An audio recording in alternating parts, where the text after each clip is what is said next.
Okay, so I've been asked to talk to you about Shakespeare's world. So I thought I would show you a lot of pictures which date from Shakespeare's time. Both pictures which you may have seen before and pictures which I'm pretty certain you won't have seen before. I'm trying to give you an idea of what Shakespeare's world was like, really, and also conceptions of theatre in his time and what theatre actually means. Do come in and have a seat. Yes, try and fill up the rows in front, that's good. Oh, more people, jolly good.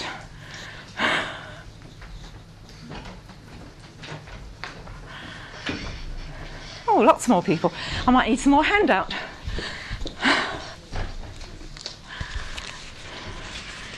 Right, do we need more handouts? Pass those along, thank you.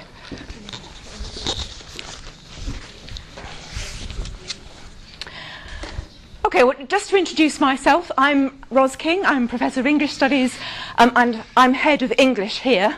And English and most of the other humanities subjects are down, let's say, 10 minutes away in Avenue Campus in what used to be Taunton School before Taunton School moved. I come from Shakespeare from a number of different perspectives all at once. I've edited plays of his period. I've edited Shakespeare, I've edited other plays by Elizabethan dramatists. I've also worked a lot with theatre companies. I used to run a small educational theatre company and did everything from paying the actors at the end of the week to sort of clearing up the costumes afterwards and also directing them. So I know something about the hard end of theatre. And I think that perspective is something that I draw on a lot. I draw on my experience of getting actors to speak Shakespeare in ways which are comprehensible to people. And I strongly believe that Shakespeare, is very, very, very difficult to read. And that's because he's written to be read by professional readers, i.e. not by people like us. But that he's not very difficult to watch. If your professional reader, i.e. your actor, knows what it is that they're saying and has thought about what it is that they're saying, then I think that Shakespeare is perfectly comprehensible to modern audiences. And that's one of the reasons why he has lasted such a long time. Okay, so I want to start by thinking about the Tudor legend. And there you have them. Henry VIII, of course, in the middle, that iconic image of him, big, fat, powerful, and his dearly wanted son, the future King Edward VI, and that lad's mother, Jane Seymour.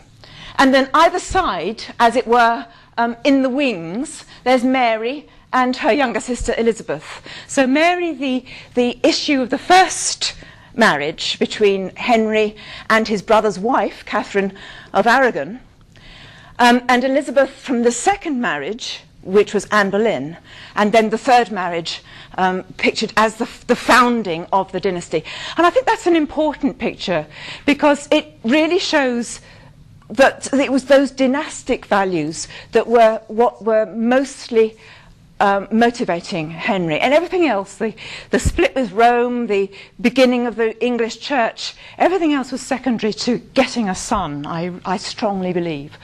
And he was overjoyed when that son was born, except he didn't last very long. He was only a little boy when he came to the throne, and he was only on the throne for a few years. And in that time, of course, being such a young child, he was manipulated by the powerful in the land.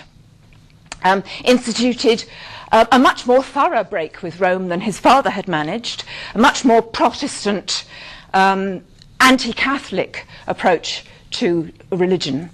And that was again then turned on its head when Mary came to the throne, the eldest of the two daughters came to the throne, after an attempt, in fact, by little Edward, or rather little Edward's advisors, to keep her off the throne. Lady Jane Grey was queen for 9 days, famously, and then Mary actually came to the throne by force of arms. So it was a very, very unhappy period of English history. It was a time when religion was knocking backwards and forwards between one version of Christianity and another. And people were going to the stake and dying for their religious beliefs. So this is an attempt in this picture to present something as if it's ordained and symmetrical and calm and ordered and proper. And it's a founding image in the Tudor dynasty. There we have Elizabeth. Again, you don't see any portraits of Elizabeth except ones that are iconographical. They're trying to show you something about her. They need to be read.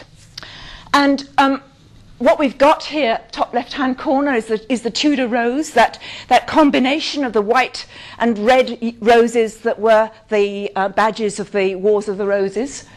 The terrible period of civil war before her grandfather came to the throne, Henry VII, having killed Richard III famously at Bosworth. Richard, who was dug up recently under a car park in Leicester, famously. What we have here, because of this beautiful jewel on her head, on her breast, which you probably can't see very clearly, it's actually a pelican. Now, pelicans in mythology are images of charity, because they're supposed to peck their own breasts to give blood to their offspring. That's how they raise and care for their offspring, by giving their offspring their own blood. Now that's a very interesting image, particularly given with the way she's holding her left hand. It's probably a pair of gloves that she's got in that. It's not very clear, but it's as if she's stabbing herself in her breast. What she's saying to us, her people, is, look what I do for you. This is how I can give myself charitably. It's to you. It's the Queen as servant of her people. And that's a very important idea, again, for this presentation of the dynasty. Her famous chastity, of course, symbolized by those wonderful strings of huge pearls, pearl being the image of chastity, and by her preferred colors, the white and red combination that she preferred in her dress. So she was a magnificent sight, that flame-colored hair and red dress. Okay, and there she is again, a portrait, well, an iconographical picture again by Nicholas Hilliard. Elizabeth I and Three Goddesses. This is referring to a famous mythical story of ancient classical Greek story of how Paris came across three goddesses on a hilltop in Greece and was asked to adjudicate between them as to which one was the fairest. The three goddesses are Venus, which is the one who's reclining with a little Cupid, Athene, goddess of wisdom, and Juno, the queen of the gods. And there is Elizabeth entering on the other side of the picture, a globe, as it were, her orb, like the globe, in her hand. She's, I think she has got she has got a scepter. Oh no, her waiting woman has taken her scepter. But notice that the poor, terrified little Cupid has dropped his bow and arrows. Venus is looking a little bit taken aback. Juno can hardly bear to look at her. She's turned away from her.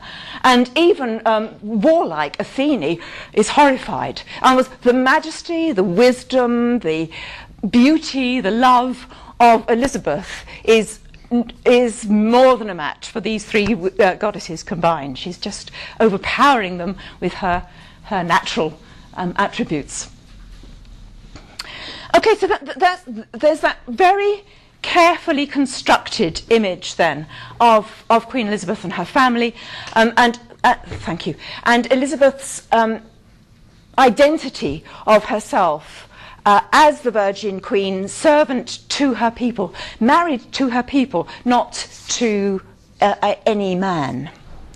And I think that became more and more a political strategy as she got older. It was something she didn't dare to give up. Okay, so I want to turn from images that are quite well known, images of the royal family, to images which are much, much less well known, because they're not necessarily by leading artists, and they're certainly not images of leading people. They're images of Wealthy, yes, but ordinary people, the middling sort of people, the middle classes, people who worked for their living and made their careers and their family lives through trade, mostly. And here is a marriage portrait. Now, you might think that it's a bit strange to have such a funerary image as part of a marriage portrait. But this is a big tradition in the second half of the 16th century of people reminding themselves of their ends at each stage of their lives. So here are people who are hand fasting, they're joining, or nearly joining hands together, but they're very serious about this contract, and they're resting their hands on a skull, that image and reminder of mortality, and he is pointing to the dead body beneath. He's pointing, as it were, to an aged, beardless figure of himself beneath here. Why do that? Why do that? Because some of the certainties of salvation had been so contested over the preceding 20, 30, 40 years, all through this Elizabethan period, that the reminder of death is one way of reminding yourself of your moral duty. And we'll come back to this later.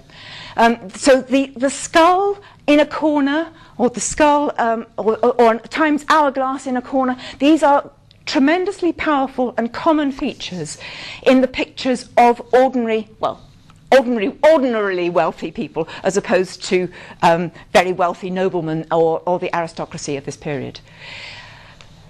But nevertheless, these people too are thinking about their dynasty, about their children. They're not just marrying for wealth, although of course it's easier for two people to get married if their families are well matched, and their families will be more eager for them to get married if there's a financial benefit to both sides. But there is a sense that you marry for love at this period. You marry for companionship. The companionate marriage, as it's called. Very, very important. The idea that the woman had a right over a certain aspect of family life. She ruled the roost at home. And that sometimes meant ruling certain aspects of financial activity. If she was a farmer's wife, then she would be managing the servants. Well, she would always be managing the servants. She would be managing all aspects of the domestic life of the farm.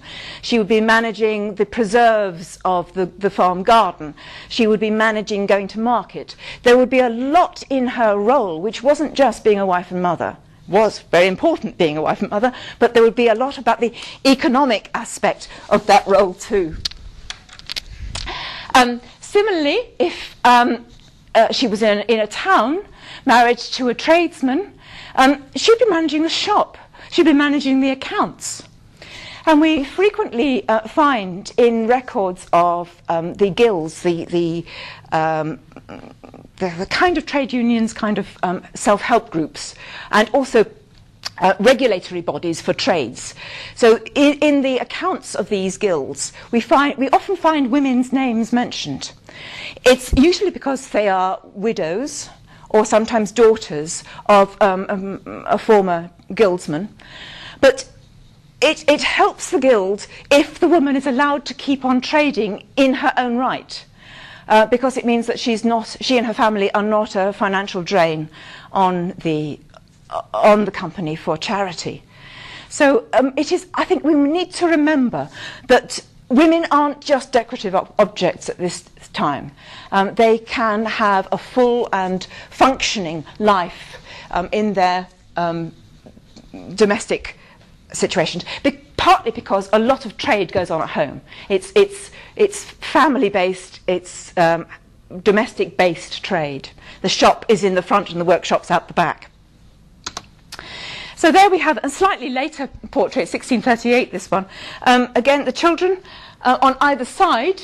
This is clearly a very, very precious object. It's something that you can hinge up and close down.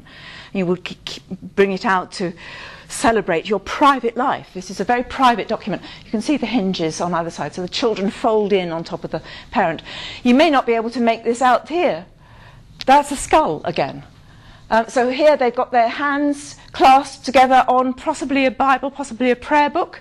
So an image of the Reformed religion, but also a tremendous image of tenderness. They're looking out at the world, but they're looking out at the world together. I like that image. It's not a great painting in terms of the history of art, but it tells us something, I think, about the way in which people are relating to each other and to their children at this time.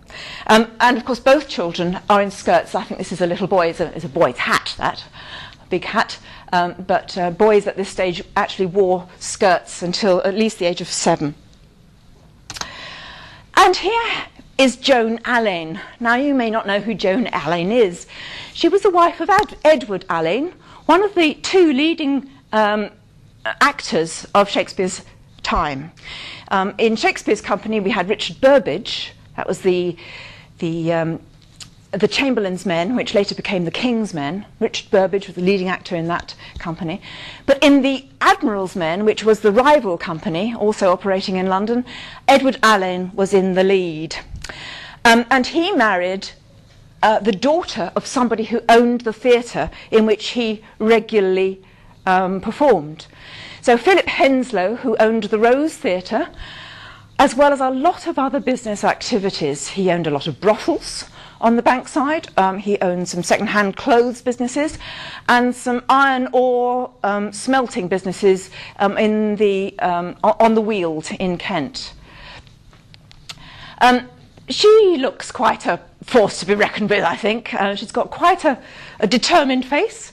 And well, she might have that determined face, because when her husband was out on tour, she was back home organising things. Well, there are some wonderful letters preserved in Dulwich College between her and her husband. Again, clearly a lot of affection between them, and also a lot of reliance on his part on her managerial abilities.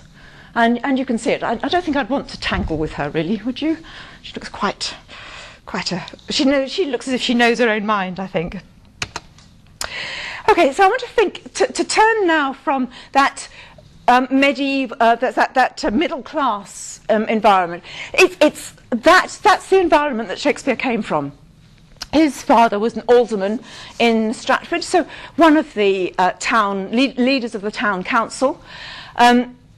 He went to Stratford Grammar School. We can only presume he went to Stratford Grammar School. There are no records from this period, but that would be it would be extraordinary if he hadn't gone to Stratford Grammar School.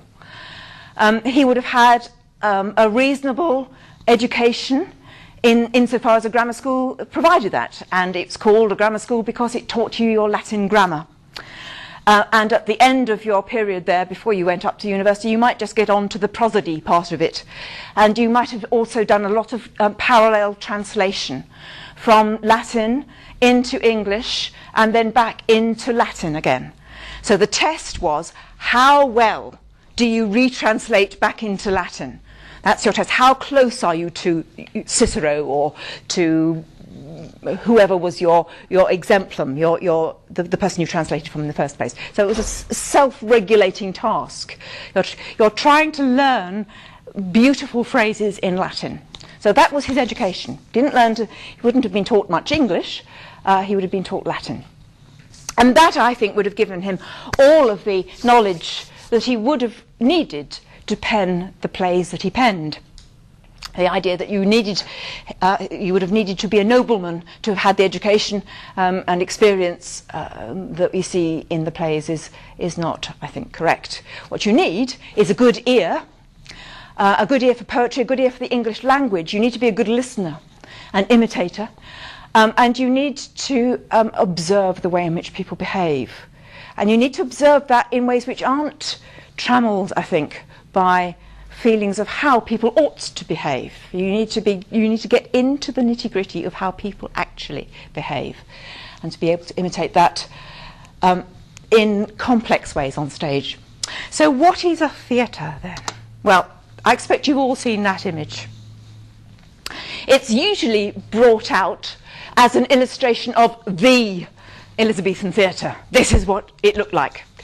It is in fact the only picture of the inside of an Elizabethan theatre that we have. It's the Swan, and it's usually not printed in books with this little bit at the bottom. But that bit at the bottom, and also the left-hand side, which I haven't got to show you, all in Latin, is an important part of the evidence for, again, reading and decoding this picture. It's preserved in the University of Utrecht, and it was copied into his commonplace book, his diary, his notebook, by a chap called Van Arendt. But it wasn't he who saw this firsthand. It was his friend, somebody called De Witt, who was in London and who sent him a letter in which he described the notable buildings of London and added this picture of one of the 5 amphitheatres, as he calls them. So we don't know how accurate a copy this is, and neither do we know how accurate a drawing De Witt made in the first place. It also has all sorts of conundrums. The more you look at it, the more it is confusing, because there's nobody sitting in the galleries, or standing in the galleries, there's no audience, apart from immediately over the stage. Those people there might be lords in the Lord's Room, they might be musicians playing for the performance. So therefore this on the stage in the front might be a performance, or it might be a rehearsal. There's a chap you can see at the top right-hand side, underneath where the flag is, he's blowing a trumpet. And we do know that somebody blew a trumpet before a play began. So it seems to be preserving within the one image several moments in time. Perhaps a rehearsal, perhaps a performance, perhaps the time before immediately before a performance begins. And it's also describing what the other buildings in London looked like. It says that the pillars in these amphitheatres, these beautiful amphitheatres, were wooden but painted to look as if they were marble, so that they would fool the most nosy person, the de nasibus person. And it's praising London buildings insofar as they look like classical buildings. That's De Witt's sole purpose. He's a humanist scholar. He's interested in London architecture because he's a bit surprised, I suppose, that this kind of foggy, godforsaken island off the coast of Europe can actually field some classical-looking buildings. They're doing something right.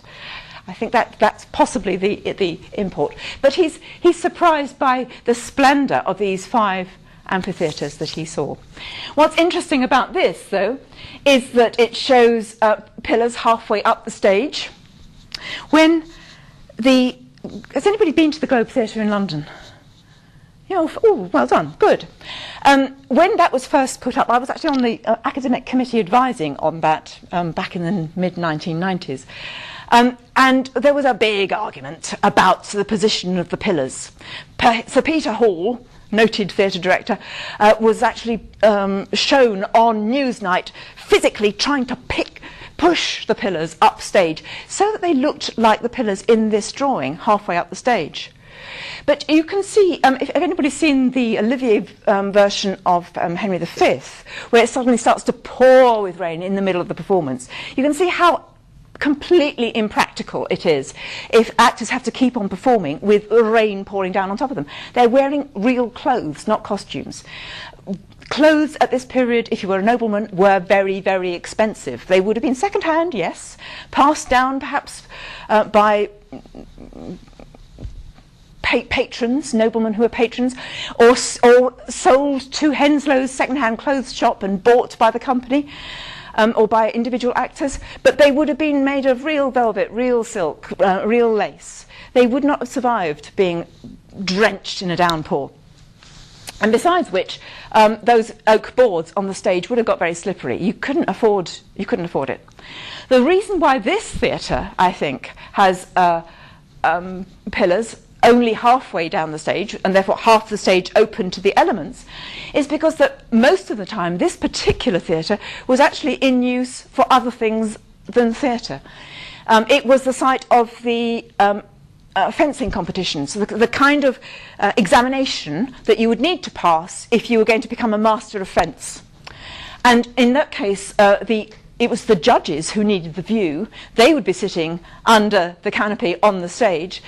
Those, I think, we can interpret as trestles underneath the platform in the front. All of that would have gone away, and the people would have been doing their fencing examination on the pit of the, in the pit of the theatre, so they couldn't fall off, in other words. So this is a multi-purpose theatre. It is not the Elizabethan theatre, and it is very likely that the Globe didn't look like it. Nevertheless, it's useful for us to imagine. The thrust stage has something that is common to all of the theatres that we know about from this period. Entrances, therefore, at the back are common.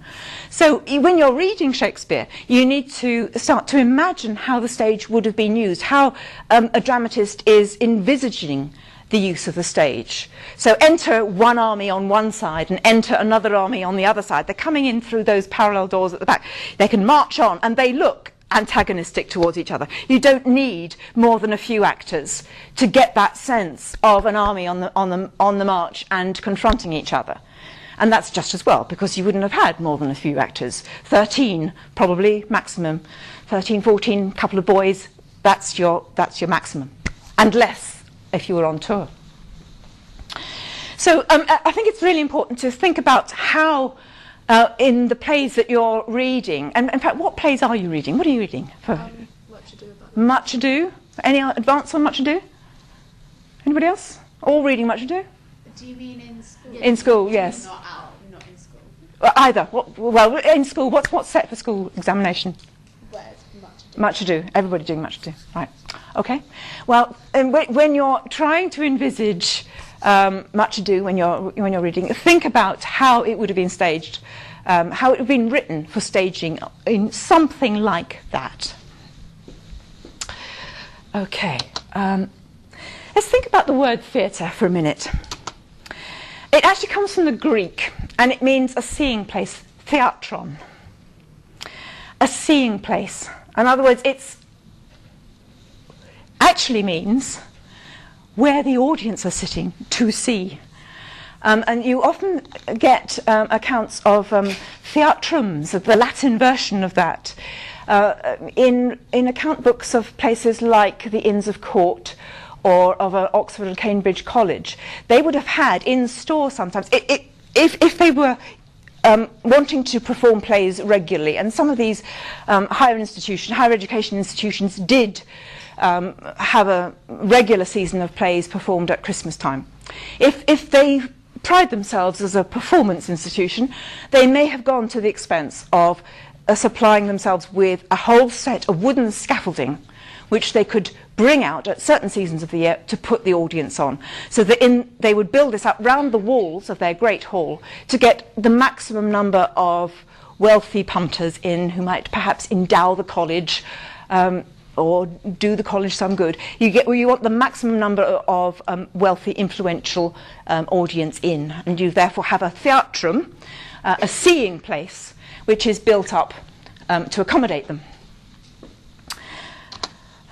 And it's from Greek thea, sight or view. And it's also connected to theoria, a viewing or a speculation. And I quite like the idea of a speculation when thinking about Shakespeare. We're too often told, I think, about what the meaning of a Shakespeare play is. I think we should be thinking about how we can speculate when we're watching or reading a Shakespeare play. What does the Shakespeare play enable us to think and speculate about? We may be enabled to think about things which are completely different, or at least not the same as the opinions. As we can develop opinions which might be different from the opinions that are being voiced by any single character on the stage. So think about that with regard to Much Ado. clearly Much Ado is full of people with different opinions. They're arguing their different points of view all the time. And we don't have to side with either Beatrice or Benedick. We certainly don't have to side with Claudio, or indeed Hero's father. So we are being excited to have opinions as to what is happening in this play. And so I think a speculation is an important thing to think about. We're too often told, I think, oh, the meaning of Shakespeare is this, or reading Shakespeare is good for you because it gives you some kind of moral compass. That's absolute rubbish. What's good for you about reading Shakespeare is that it enables you to think if you read it in an open enough way. Okay, so this idea of a theatre being a viewing place comes into things like books of maps. This new atlas by Willem Blauw.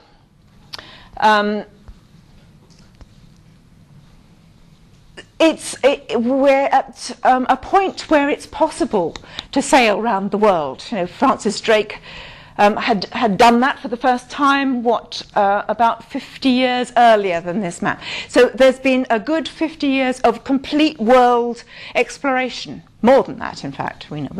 But we've got by this period, we've got a better idea of what the world is like.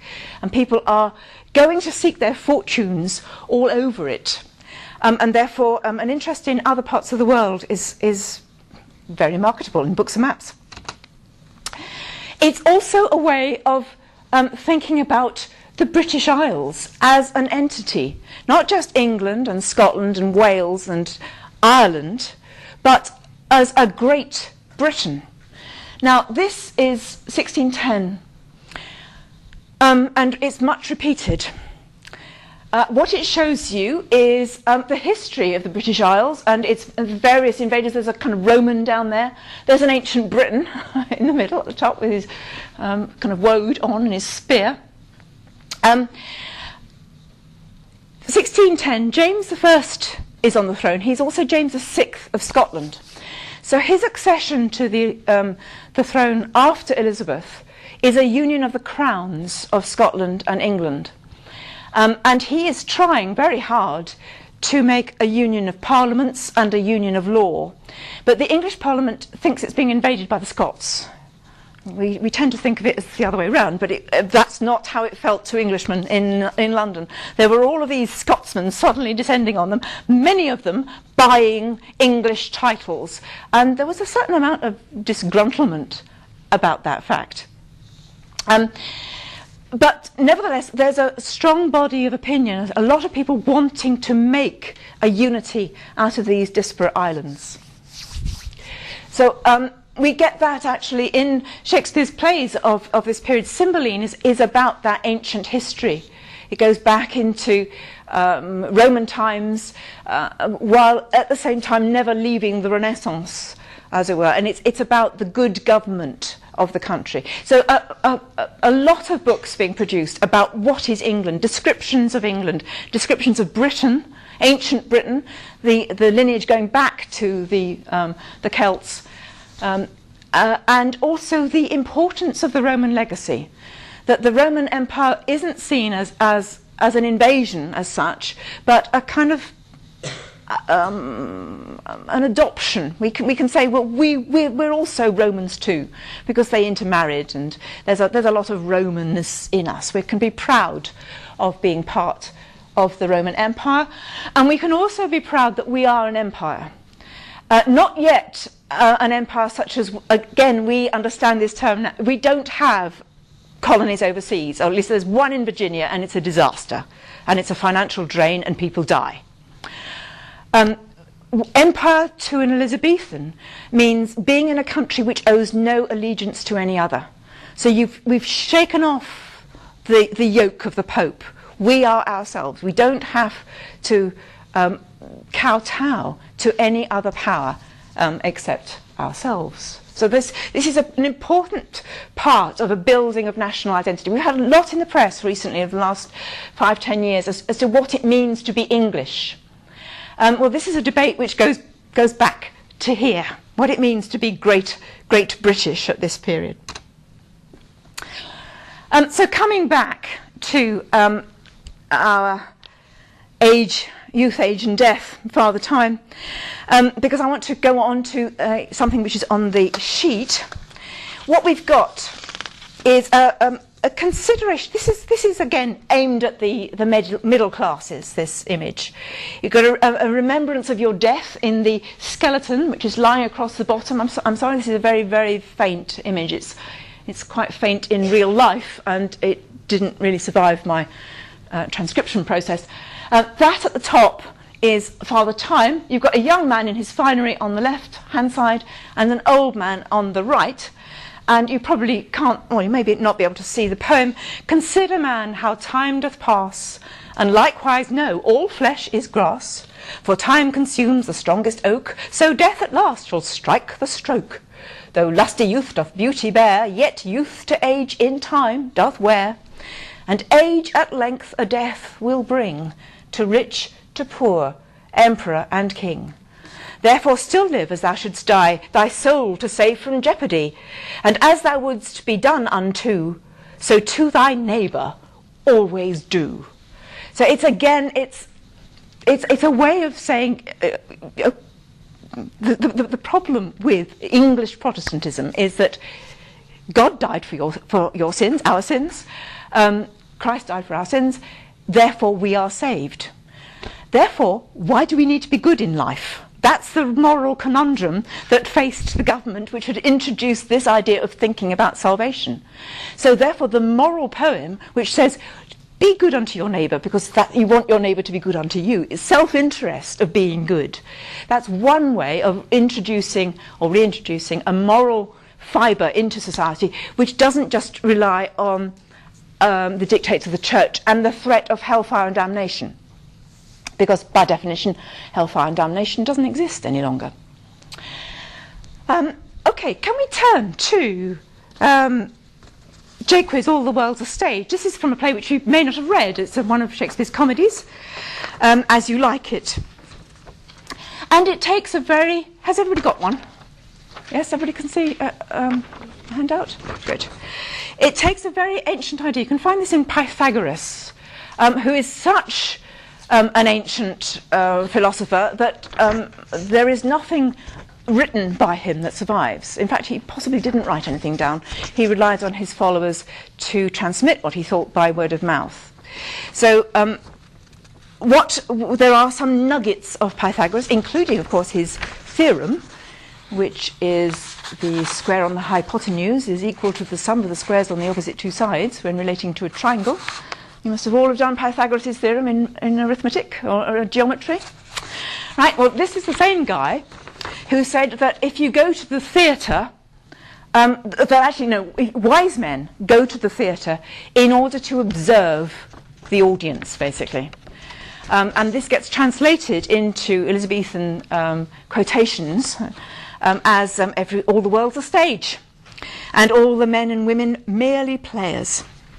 And so if you think about it, Shakespeare's theatre, called the Globe, Shakespeare's first theatre was probably called the Theatre. He probably hung out with the company that occupied the theatre in Shoreditch. So a very unimaginative name for a theatre, just call it the Theatre, the seeing place.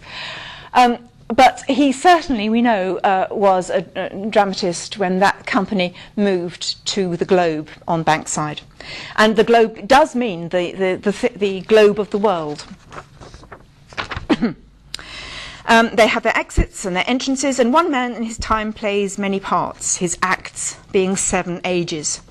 At first the infant, mewling and puking in the nurse's arms, and then the whining schoolboy with his satchel and shining morning face creeping like snail unwillingly to school. And then the lover, sighing like a furnace with a woeful ballad made to his mistress' eyebrow. Then a soldier, full of strange oaths and bearded like the pard, the leopard. Jealous in honour, sudden and quick in quarrel, seeking the bubble reputation even in the cannon's mouth. And then the justice, in fair round belly, with good capon lined, with ears of bear and beard of formal cut, full of wise saws and modern instances, and so he plays his part. The sixth age shifts into the lean and slippered pantaloon. Pantaloon is the old man of the Commedia dell'arte. It's one of the stock characters. So it's an old man who shakes around the place. With spectacles on nose and pouch on side, his youthful hose well saved, a world too wide for his shrunk shank, for his thin, skinny legs, and his big, manly voice turning again toward childish treble, pipes and whistles in its sound. Last scene of all that ends this strange, eventful history is second childishness and mere oblivion, sans teeth, sans eyes, sans taste, sans everything. So what you've got here is something for the public theatres, actually describing not the life of the king and the nobleman, but life as it pertains to every human living creature, but also described in such a way which particularly relates to the kind of life that the middling sort might have lived, sending their boys to school, perhaps becoming a soldier. There was actually a war going on somewhere in Europe in every year of Shakespeare's lifetime. And Elizabeth didn't have a standing army, and she didn't want to get involved on a national level, but she did encourage her noblemen to raise private armies for private speculation in these wars abroad. These people may or may not have been, the soldiers may or may not have been paid very well. They may not have had enough money to get back home when they were dumped back at Dover. So there's a real problem throughout the 1580s and 90s of people returning from the wars without enough money to get home, selling their arms, perhaps resorting to a life of crime on the English streets.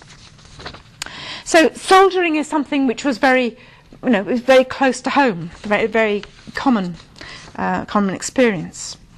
The Elizabethans went to law. Since the law was so perverse and so unregulated, most Elizabethans of any social standing whatsoever can be traced through surviving records of law courts, because they had to resort to law. So and you would perhaps take a capon to bribe the justice that way. That's why he's swelling his belly. Okay, so this is a description then of a world which works, but it works in a way which we would now regard as corrupt, and which we would regard as foolish. And that's the last image I want to show you. Very famous image dating from about the 1580s, we think, of the world in a fool's cap. And this is an idea which, again, you find repeatedly in Shakespeare, that you're a fool to act honestly because somebody else will take you for a ride. That's not a good way of running a society. In other words, society is foolish. Society is not as well organised as it might be. And I want to end by looking at this extract from King Lear. At this point in the play, King Lear has effectively been deposed. He has given his country, he's divided his country between two daughters who actually want to get rid of him. And their son and their husbands don't want to put up with him. Okay, he has invaded their castles with 100 knights. I mean, how would you feel if your grandfather suddenly arrived and parked himself on your front lawn with 100 knights? Your mothers might get a little bit cross about this. It's an imposition. So you can understand the family tensions. But nevertheless, King Lear has perhaps not been treated very nicely by his daughters. Gloucester has been treated even worse by his sons. Partly because he has treated them so shabbily, or he's treated one of them so shabbily in the first part of the play. I won't go into too much detail. But Gloucester at this stage has had his eyes poked out by one of Lear's daughters and her husband. So he is being led through the countryside, actually by Edgar, his son, although Edgar is in disguise at this point. Edgar hasn't revealed to Gloucester that he is in fact Gloucester's son. Edgar is an estranged son of Gloucester. Gloucester has treated him very, very badly. So there we have King Lear, who has been out on the heath for some time now and has lost his wits. So King Lear, mad, has lost his insight. Gloucester, blinded, has lost his sight. And these two old men come together and they have a conversation which tells us something about their society. And their society is Elizabethan society and our society too. We can find these parallels between the mismanagement of society at different points in history. And Lear unkindly says, I remember thine eyes well enough. Dost thou squinny at me? And Edgar is distraught by the fact that he's suddenly, he's having his blinded father is one thing, seeing the distraught, mad king is another. So Lear, as a madman, is in the position now where he can satirise both the people he meets and society in general. No eyes in your head, no money in your purse. Your eyes are in a heavy case, your purse in a light. Yet you see how the world goes. And that's the irony, that while Gloucester was comfortably in his castle, able to make fun of his illegitimate son, he didn't understand what family relations were really like. Similarly with Lear. And Lear has clearly treated those girls very badly at some point in his life, and he has cast off the one daughter who truly loved him. He's been very, very foolish. He's been mad while he was sane. And now that he is mad, he begins to grasp after some clear-sightedness about the world. So Gloucester says over the page, I see it feelingly. I can feel my way. And what I feel, I begin to feel how wrong I was. As I can see my past life. I understand a bit, although of course he doesn't understand the full truth of what he did yet, because he hasn't yet knowingly met Edgar. What art mad, says Lear? A man may see how this world goes with no eyes. Look with thine ears. See how yon justice rails upon yon simple thief. Hark in thine ear. Change places and handy-dandy. Which is the justice? Which is the thief? So that very stark criticism, which we got laughingly about the capon stuffed justice in As You Like It, is here some quite hard-hitting tell it as it is satire about the mismanagement of justice in Shakespeare's time. So thou hast seen a farmer's dog bark at a beggar, aye, sir, and the creature run from the cur. There thou mightst behold the great image of authority, a dog's obeyed in office. A tremendous pun there on the baying of dogs, and a dog being a cur, a miserable bit of humanity, a corrupt dog. Dog is a term of abuse when it's applied to a human being. A dog's obeyed in office. Thou rascal beadle, hold thy bloody hand. Why dost thou lash that whore? Public whippings, of course, for things like sleeping around, being a whore, adultery, were commonplace. And the beadle was the person, one of the town officials, equipped with a whip specifically to carry out such punishments. Strip thine own back, thou hotly lusts to use her in that kind. How dishonest it is of the beadle to lash the whore when the beadle uses the whore's services. And that's a problem which hasn't gone away. It's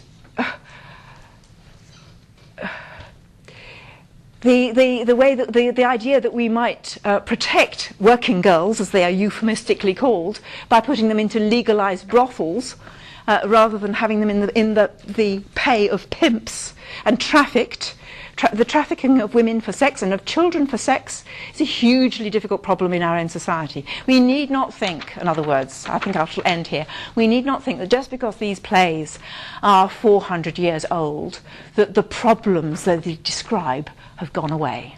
Thank you very much.